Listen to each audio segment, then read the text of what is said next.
Once again for the Cashmere Bulldogs, it was a case of so close but so far.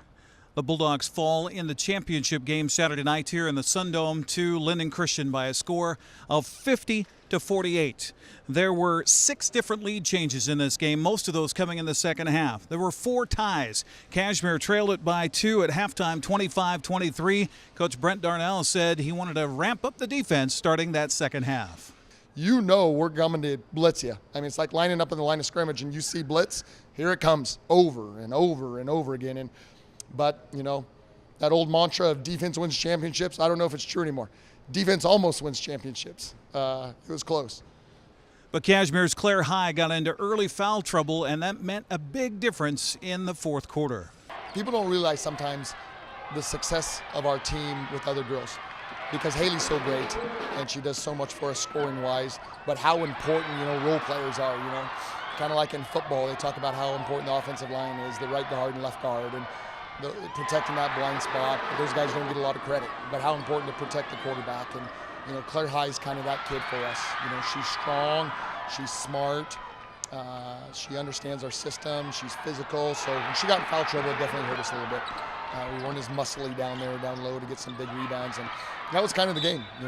I'm looking at the stat sheet, and we gave up 9 offensive rebounds. A couple of those were big there, and some crucial moments that we gave up. Good defense, great stops, and then we rotate and then give up a big second chance point. It's just a punch in the gut. But that was the difference, without a doubt. Their second chance points and their offensive rebounds. Cashmere was led by the tournament record 36 points of Haley Van Lith. And Coach Darnell says, what more could you ask for from the sophomore?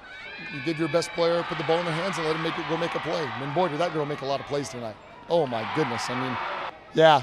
Unbelievable effort by her. She was just awesome tonight. She just put on a show. 32 minutes, her and Cammie. But my goodness.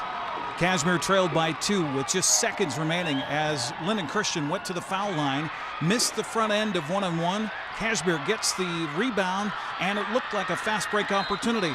But a timeout was given to Cashmere. Coach Darnell said he was asking for it a lot earlier than the officials gave it to him. That's always a flip of the coin. Do you let them go and let her try to create something without setting something up? I was actually trying to get the timeout earlier when Haley was in the backcourt, but it was Mayheim in there, and it's loud, and I'm yelling at the ref, timeout, timeout, timeout. Well, he doesn't hear me till the very last one, and then I'm like, ooh, Haley's got a little 2-on-2 opportunity here. I'm going to let her go, and then he turns around and gives me the timeout. So it is what it is. Did that change anything? Yeah, I don't know. We got a great look at the end of the game with Haley on a little quick inbounds play where she almost had an and one or another 2-point shot. Would that be any different than her on the first one?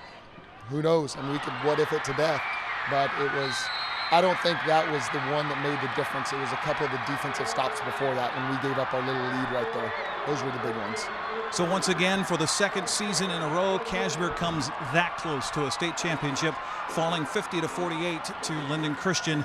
Both the Linden Christian boys and girls winning state championships here at the Sundome in Yakima. Let's get a recap of some other of the finals here of the teams we've been following. Moses Lake finishes 3rd in the girls 4A tournament, downing Eastlake 70-55 on its final day. They finish in 3rd place. Kamiakin, out of the Big 9, finishes in 4th place. The girls do after downing Seattle Prep in the 3A girls tournament over in the Tacoma Dome. Also, the Elmira Cooley Heartline girls were able to finish with a victory as they down Mount Vernon Christian 69-24. They place 4th in the tournament, and Elmira Cooley Heartline boys and Sunnyside Christian were playing at the time of this report, so we'll get that one for you on the graphic here as well. But the final here, another crushing blow for the Cashmere Lady Bulldogs, but what a season it was. They fall here to Linden Christian 50-48 in the championship game. From the Sundome in Yakima, I'm Eric Granstrom for the NCW Life Channel.